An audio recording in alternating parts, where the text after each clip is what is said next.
बिहार में लगातार दिख रहा कोरोना का कहर। 24 घंटे में 20 दशमलव। झारखंड में कोरोना हुआ बेकाबू। पिछले 24 घंटे में राज्य में मिले 3,843 नए मरीज। राजधानी रांची में मिले 1,372 मरीज।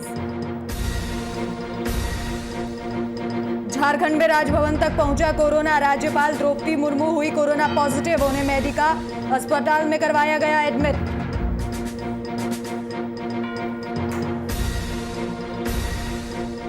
और झारखंड सरकार का ऐलान, होम आइसोलेशन में रहने वाले मरीजों को मेडिकल किट पहुंचाएगी सरकार। ट्रेड पैरा मेडिकल स्टाफ की कॉन्ट्रैक्ट पर होगी नियुक्ति।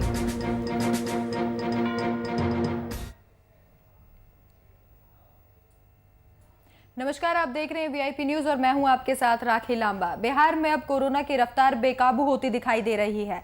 बिहार में कोरोना की बढ़ती रफ्तार पिछले दिन का रिकॉर्ड तोड़कर दिन प्रतिदिन आगे बढ़ती जा रही है।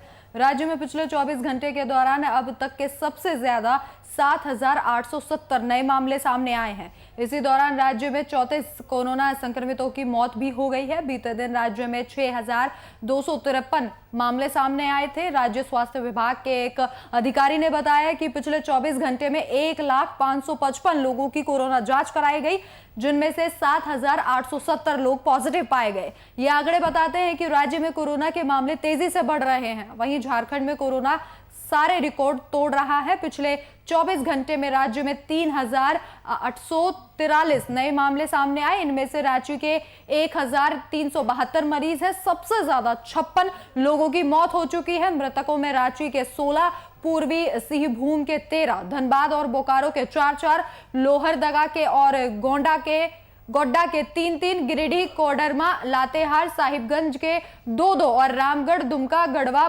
पलामू और सिमडेगा से 1-1 मरीज की मौत हुई है। इसी बीच रांची के सिविल सर्जन कोरोना पॉजिटिव पाए गए हैं।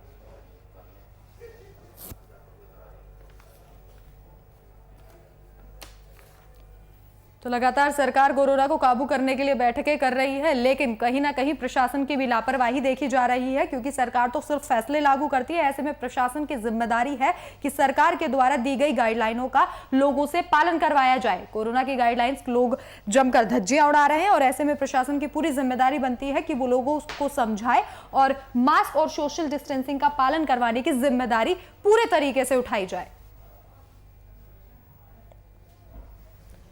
कोरोना काल में लापरवाही बिल्कुल भी ना बरते, क्योंकि देश में कोरोना की ये दूसरी लहर काफी ज्यादा खतरनाक है और ऐसे में ज्यादा से ज्यादा लोग हैं संक्रमित पाए जा रहे हैं। लोगों से लगातार अपील की जा रही है कि अपने घरों में रहें और सुरक्षित रहें।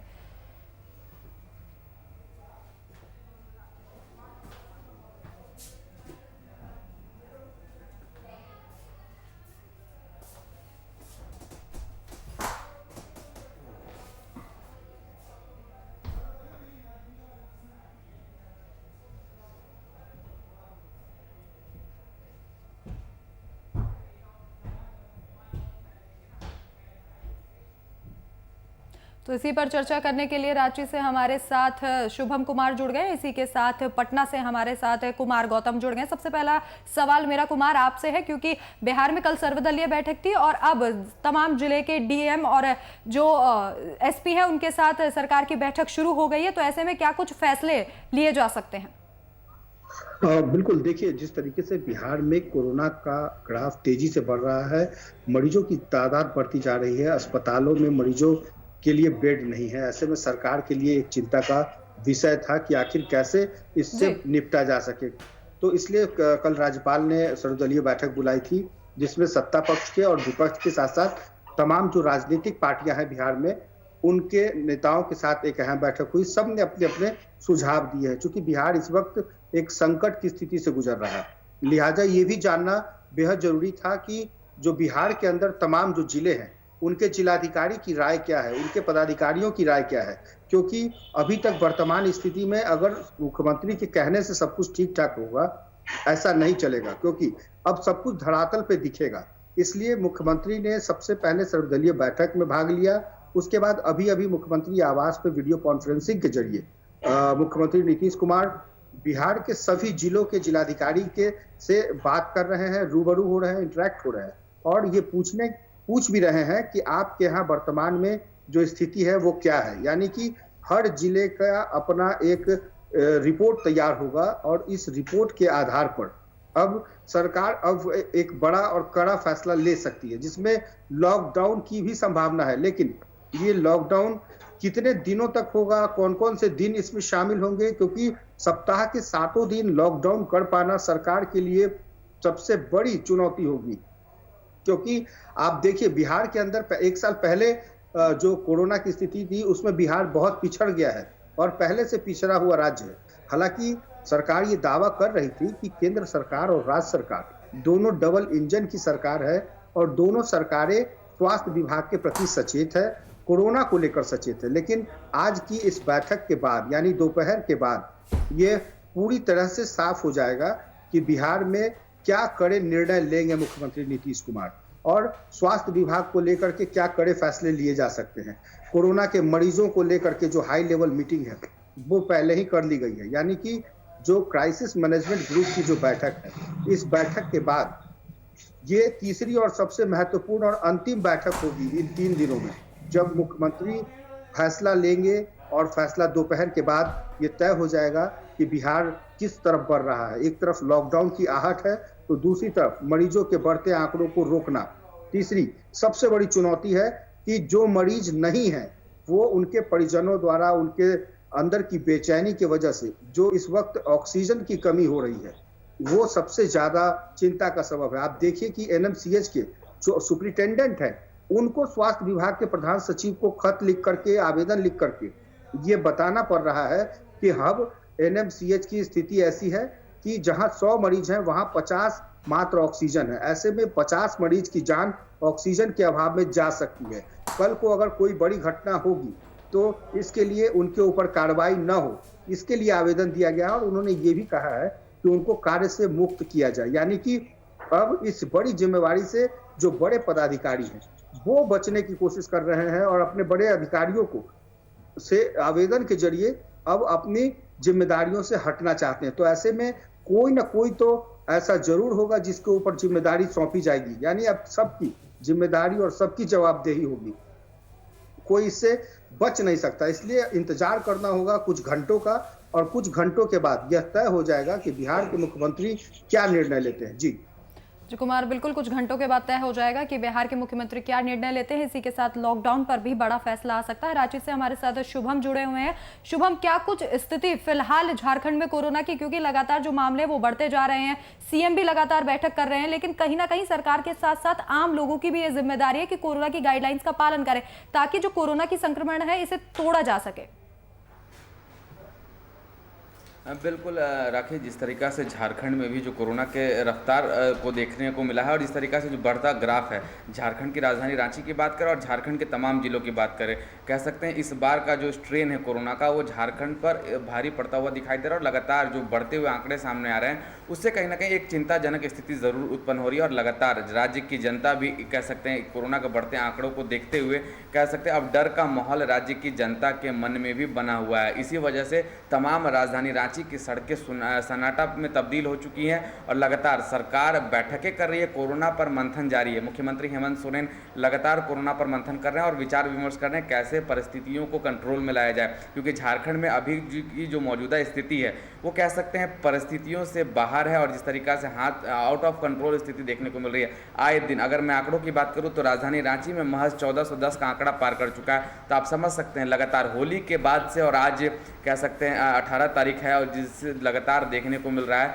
कि जो बढ़ते हुए आंकड़े सामने आ रहे हैं, लगातार प्रतिदिन 1000 का आंकड़ा पार करते जा रहा है। तो कहीं ना कहीं एक स्थिति है जो भयावह स्थिति है और एक कह सकते हैं भयावह रूप लेते जा रही है। और कोरोना के बढ़ते मामले पर अब कहीं ना कहीं राज्य की जनता को भी राज्य सरकार का सहयोग करना पड़ेगा, जिला प्रशासन का सहयोग करना पड़ेगा। एक तरफ लगातार मुख्यमंत्री हेमंत सोरेन जब से मधुपुर उपचुनाव के चुनाव प्रसार करने के बाद वो राजधानी रांची लौटे हैं, लगातार कोरोना पर अपनी नज़र बनाए हुए हैं, कैसे अपने राज्य को सुरक्षित रखा जाए उस पर लगातार मंथन किया जा रहा है। इसी वजह से कल शाम 6:30 बजे सर्वदलीय बैठक बुलाई गई थी और इस बैठक का संचालन खुद झारखंड के मुख्यमंत्री हेमंत सोरेन कर रहे थे। हालांकि यह बैठक वर्चुअल माध्यम से हुई थी। तमाम राजनीतिक पक्षों के द्वारा राय लिए गए कि इस परिस्थिति में क्या कुछ करना चाहिए, क्या करना उचित है। हालांकि फैसला झारखंड के मुख्यमंत्री हेमंत सोरेन को लेना है, लेकिन मुख्यमंत्री हेमंत सोरेन ने तत्परता दिखाकर उन तमाम राजनीतिक पार्टियों से जानने की कोशिश की जो झारखंड में मौजूदा स्थिति है उस पर क्या कुछ अंकुश लगाना चाहिए जिससे कोरोना पर रोकथाम किया जा सकेगा। इसी कड़ी में राखी उन्होंने भाजपा के प्रदेश अध्यक्ष दीपक प्रकाश से भी बात की। तमाम राजनीतिक पार्टियां, चाहे कांग्रेस की बात कर ले, राजद की बात कर ले, वाम दलों की बात कर ले, तो किसी के साथ सहमति फिलहाल नहीं बन पाई है। तो कांग्रेस चाहती है कि लॉकडाउन ना लगे, भाजपा का मानना है कि 3 दिन का लॉकडाउन और 15 दिन का नाइट कर्फ्यू लगे। तो ऐसे तमाम चीज़ें हैं जो राजनीतिक रूप भी ले रही है कोरोना। और लगातार मुख्यमंत्री हेमंत सोरेन ये दावे कर रहे हैं कि इस बार का जो कोरोना महामारी है झारखंड में, अगर झारखंड को बचाना है तो सभी लोगों को मिलजुल कर काम करना पड़ेगा और तभी जाकर हम झारखंड को कोरोना फ्री देख सकते हैं। जी बिल्कुल शुभम, जिस तरीके से झारखंड में लॉकडाउन को लेकर यहाँ राजनीति की जा रही है, तो वहीं बिहार में भी ऐसा ही कुछ तस्वीर देखने को मिल रही है। गौतम, जिस तरीके से लगातार कहा जा रहा है, आरजेडी का कहना है कि वीकली कर्फ्यू लगा देना चाहिए, तो वहीं बीजेपी का कहना है कि 5 दिन रोजगार और 2 दिन कोरोना पर प्रहार। तो वहीं कांग्रेस का आरोप है कि बिना किसी योजना के प्रदेश में लॉकडाउन नहीं लगाया जाना चाहिए। तो कहीं ना कहीं लॉकडाउन को लेकर भी राजनीति गर्म हो चुकी है। देखिए, बिल्कुल राजनीति नहीं बल्कि सरकार के ऊपर निशाना कैसे साधा जाए अपनी बातों को कहते हुए ये नेता प्रतिपक्ष तेजस्वी यादव जान गए हैं। नेता प्रतिपक्ष के साथ साथ महागठबंधन में 3 दल हैं, कांग्रेस, आरजेडी और लेफ्ट की पार्टियां। तो ऐसे में तेजस्वी यादव ने अपनी सजेशन रखी है, कांग्रेस की तरफ से अपने सजेशन दिए गए हैं, लेकिन कोई भी खुलकर ये नहीं कह रहा है कि आप लॉकडाउन करें, क्योंकि लॉकडाउन से जो रोजमर्रा की जिंदगी में जो रोज कमाते हैं, रोज खाते हैं, उनके लिए सबसे ज्यादा दिक्कतें होंगी। लिहाजा विपक्षी पार्टियां ये जानती है कि अगर आम आवाम के साथ रहना है तो कहीं ना कहीं सरकार के खिलाफ भी रहना होगा। तो ऐसे में सरकार को सजेशन देते हुए सभी दलों के नेताओं की अलग अलग राय है। सत्ता पक्ष इसीलिए सर्वदलीय बैठक में अपनी सारे लोगों की सुझाव को इसलिए रख रहा है ताकि कल को जब बड़ा निर्णय लिया जा सके तो वो ये ना कहें कि आपने अपनी मर्जी से इतना बड़ा डिसीजन ले लिया, इतना बड़ा निर्णय ले लिया जिसके चलते ये दिन देखने को मिले। इसलिए इस चीज से बचने के लिए सरकार भी ये चाहती है कि विपक्ष की भूमिकाओं को, विपक्ष के सुझावों को शामिल किया जाए, इसलिए ताकि आने वाले समय में इस संकट से निपटा जा सके। लेकिन कांग्रेस की जो राय है, कांग्रेस की राय बिल्कुल कह सकते हैं कि शनिवार और रविवार को कर्फ्यू लगाया जाए, बाकी के 5 दिनों को खुला रखा जाए। लेकिन ये भी एक संभावना है, ऐसा संभव हो सकता है, और ज्यादा संभावना इस बात की है कि सप्ताह में 2 दिन और रात की कर्फ्यू जारी रहे, यानी कि सैटरडे या संडे को अगर मान लीजिए सरकारी अवकाश भी होता है और ऐसे में छुट्टी अगर 48 घंटे की होगी तो कोरोना के एक संक्रमण के चेन को तोड़ा जा सकता है। तो एक बड़ी बात है। लेकिन फिर सवाल ये उठता है कि सोमवार से लेकर के शुक्रवार तक यदि फिर वही कंटिन्यूटी, फिर वही भीड़ अगर सड़कों पर नजर आएगी या कल कारखानों या जहां कहीं भी ऑफिस है अगर वहां देखने को मिलेगी तो ये समस्या फिर इस चेन को 5 गुना होने में देर नहीं लगेगी। इसलिए सरकार बहुत कुछ सोच समझ के निर्णय लेगी, सुझावों को सुन लिया गया है, विपक्ष हमलावर न हो इसलिए विपक्ष के सुझावों को भी मानेगी सरकार, संभवतः जरूर मानेगी, क्योंकि आने वाले कुछ दिनों में स्थितियां खराब न हो ताकि फिर बयानों के जरिए या उनके ट्विटर के जरिए वो हमला न किया जा सके। इसलिए अभी सरकार के पास सबसे बड़ी चुनौती है। और आपको बता दें कि अभी वीडियो कॉन्फ्रेंसिंग शुरू हो गया है, तमाम जिलों के डीएम, एसपी मुख्यमंत्री से मुखातिब हो रहे हैं और तमाम वो वीडियो कॉन्फ्रेंसिंग के जरिए सुझावों को सुनना शुरू कर चुके हैं। यानी कि अब से कुछ ही घंटे के अंदर इन सुझावों को लेकर के एक नई रिपोर्ट तैयार की जाएगी और मुख्यमंत्री कोई बड़ा निर्णय ले सकते हैं। यानी आज का दिन बहुत खास है बिहार के लिए। बिहार लॉकडाउन की तरफ बढ़ रहा है, कोरोना के मरीजों की तादाद बढ़ रही है, जो लोग बाहर से आ रहे हैं उनकी संख्या बढ़ रही है। तो ऐसे में बहुत ही कड़ा और बड़ा निर्णय लेना होगा मुख्यमंत्री को, क्योंकि आने वाले जो 7, 8, 10 दिन हैं ये बहुत महत्वपूर्ण है। यदि आप इस संक्रमण को तोड़ पाते हैं और जो मरीजों की संख्या है यदि आप उन मरीजों को ऑक्सीजन दे पाते हैं, अगर मरीजों को बेड मिल पाता है, जो उनके अटेंडेंस है, जो उनके परिजन है, जो एकदम इस वक्त बहुत ज्यादा पैनिक स्थिति में है, वो बहुत ज्यादा इस वक्त परेशान है, क्योंकि एक मरीज के साथ कम से कम उसका पूरा परिवार जुड़ा हुआ है। अगर इसको जल्द ही सॉर्ट आउट नहीं किया गया, इस संक्रमण को नहीं तोड़ा गया, तो पूरे देश में जिस तरीके के दूसरे राज्यों की स्थिति है और ये बिहार उसी राज्य के उसी स्थिति की तरफ बढ़ता जा रहा है। इसलिए बहुत बड़ा और कड़ा निर्णय ले सकते हैं मुख्यमंत्री नीतीश कुमार। इसमें लॉकडाउन की संभावना से फिलहाल इनकार नहीं किया जा सकता, यानी कि ऐसा भी हो सकता है, लेकिन इंतजार करना होगा कुछ घंटे और, क्योंकि वीडियो कॉन्फ्रेंसिंग शुरू हो गई है। मुख्यमंत्री वीडियो कॉन्फ्रेंसिंग के जरिए तमाम जिलों के जिलाधिकारी और एसपी से खुद बात कर रहे हैं। जी शुभम, बिहार में तो लॉकडाउन की जरूरत है, लेकिन क्या रांची के हालात देखकर, झारखंड के हालात देखकर आपको ऐसा लगता है कि वहां पर लॉकडाउन लगा देना चाहिए? क्योंकि जो कोरोना के संक्रमण के जो मामले हैं वो लगातार बढ़ते जा रहे हैं, और ऐसे में सबसे बड़ा सवाल ये है कि पहले शहर में ज्यादातर ऐसे मामले सामने आ रहे थे कोरोना से जुड़े हुए, लेकिन अब गांव तक संक्रमण की चेन पहुंच चुकी है। तो हालांकि गांव के लोग जागरूक हैं, लेकिन गांव में इस संक्रमण की चेन को तोड़ना काफी मुश्किल हो जाएगा।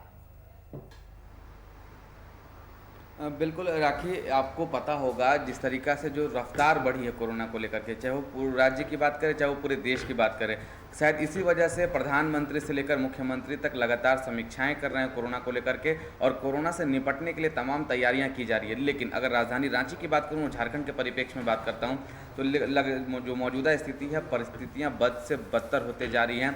अस्पतालों में बेड की कमी है तो कहीं ऑक्सीजन पर्याप्त मात्रा में नहीं है।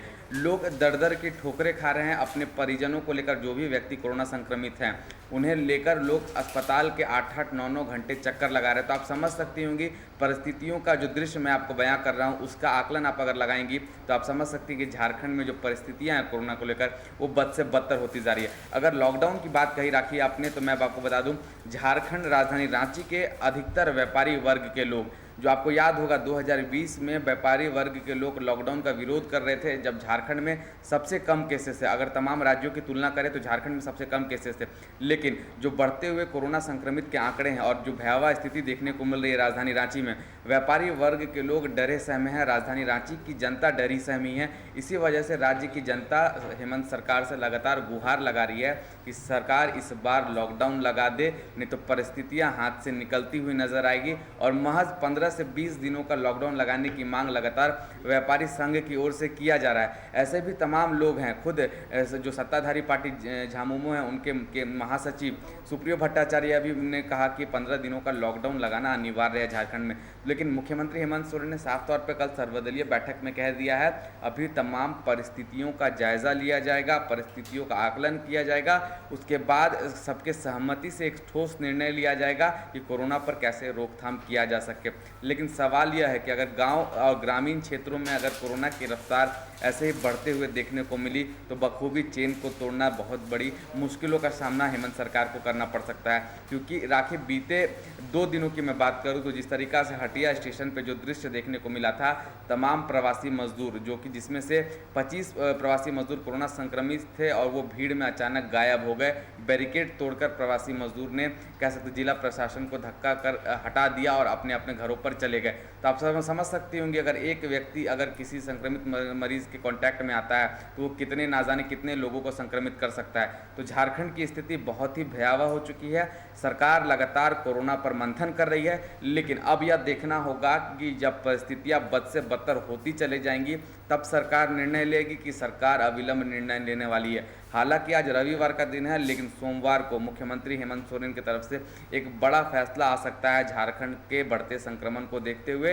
और झारखंड के बढ़ते संक्रमण को लेकर लगातार तमाम राजनीतिक पार्टियों से लेकर राज्य की जनता भी अब सजग दिखाई दे रही है। जिला प्रशासन लगातार राज्य की जनता से अपील कर रही है कि बिना मास्क के कहीं घूमने की आवश्यकता नहीं है। और इसी वजह से आप ये बात समझ सकते होंगे कि जो राजधानी रांची का माहौल है, तमाम सड़कों पर सन्नाटा पसरा हुआ है। तो कहीं ना कहीं डर का माहौल के कारण ये चीज़ देखने को संभव हो पा रहा है। लोग डरे सहमे हैं, इसी वजह से लोग घर से बाहर नहीं निकल रहे हैं और कोरोना के इस भयावह रूप को लोग अब भली भांति समझ चुके हैं। इसीलिए अब तमाम लोगों के पास आपको मास्क और सैनिटाइजर की बोतलें दिखाई देंगी। लेकिन कुछ व्यक्ति ऐसे भी हैं जो नियमों का निठल्ले से धज्जियाँ उड़ा रहे हैं और कह सकते हैं सरकार के बनाए गए गाइडलाइनों का पूरी तरीका से धज्जियाँ उड़ाते हुए भी नजर आ रहे हैं। हम भी लगातार राज्य की जनता से अपील कर रहे हैं कि इस बार कोरोना को हल्के में नहीं आंकना है। ज़रूरत है तभी घर से बाहर निकलें, अनावश्यकता घर में ही रहें। और सबसे बड़ी बात, कोरोना को अगर हराना है तो राज्य सरकार और केंद्र सरकार के परस्पर सहयोग से और राज्य की जनता के सहयोग से ही इस पर काबू पाया जा सकेगा। जी कुमार, जिस तरीके से लगातार बिहार में ऑक्सीजन की किल्लत देखी जा रही है, वहीं लगातार सरकार ये दावे करती है कि बिहार में ऑक्सीजन की कमी नहीं है। लेकिन जैसा कि अभी मामला सामने आया पटना के अस्पताल से, सबसे बड़ा सरकारी अस्पताल, और ऑक्सीजन की किल्लत और मरीज के परिजनों में और वहां के जूनियर डॉक्टर में मारपीट की नौबत आ गई। और लगातार प्रशासन की तरफ से कहा जा रहा है कि हमारे पास ऑक्सीजन है, लोगों को ऑक्सीजन मुहैया करवाया जा रहा है। वहीं डॉक्टर्स का कहना है कि कहीं ना कहीं ऑक्सीजन की और दवाइयों की कालाबाजारी की जा रही है। तो आखिर लापरवाह है कौन, इस बात का तो पता नहीं चल पा रहा है। लेकिन इन सब के बीच जो कोरोना के मरीज है उनकी जान पर बड़ा खतरा मंडरा रहा है।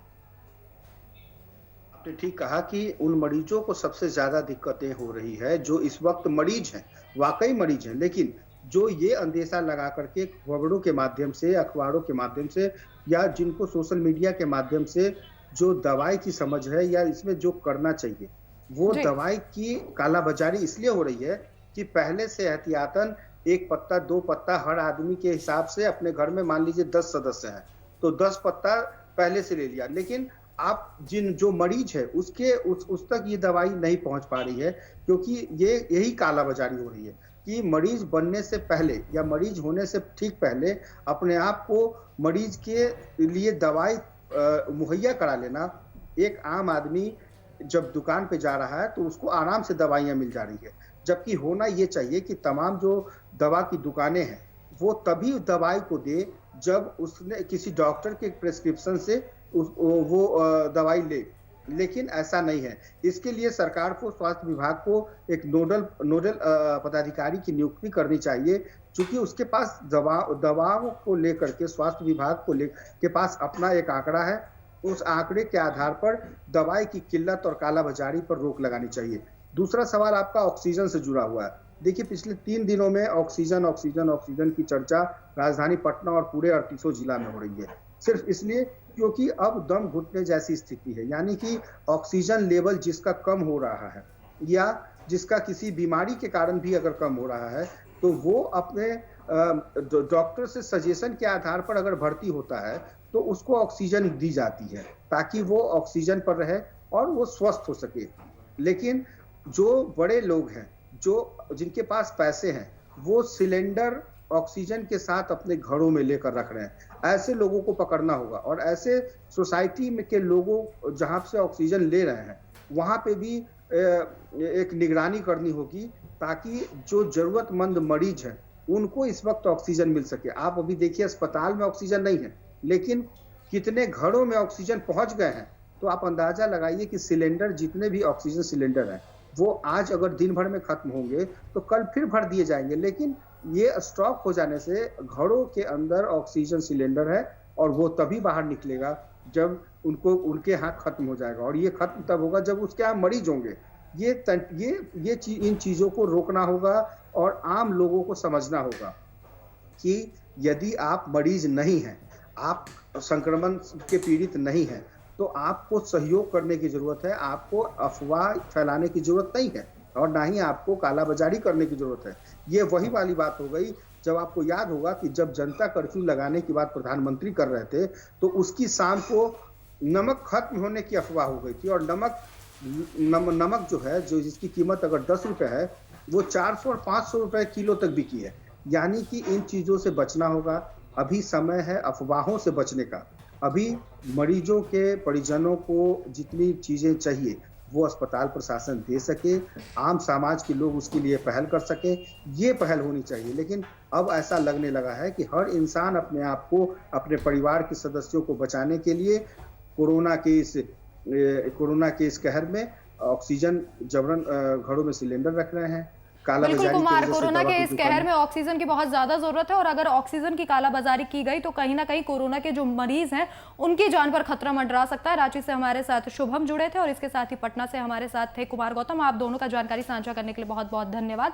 तो कहीं ना कहीं बेकाबू कोरोना की रफ्तार पर लगाम लगाने के लिए लोगों को भी आगे आना होगा। सिर्फ सरकार और प्रशासन के द्वारा ही सारे कदम नहीं उठाए जाएंगे, कहीं ना कहीं लोगों की जिम्मेदारी बनती है कि कोरोना गाइडलाइंस का पालन करें और संक्रमण की रफ्तार को काबू किया जा सके। तो फिलहाल इस वक्त के बुलेटिन में मेरे साथ इतना ही। देश और दुनिया की तमाम बड़ी खबरों के लिए देखते रहिए VIP न्यूज़। नमस्कार।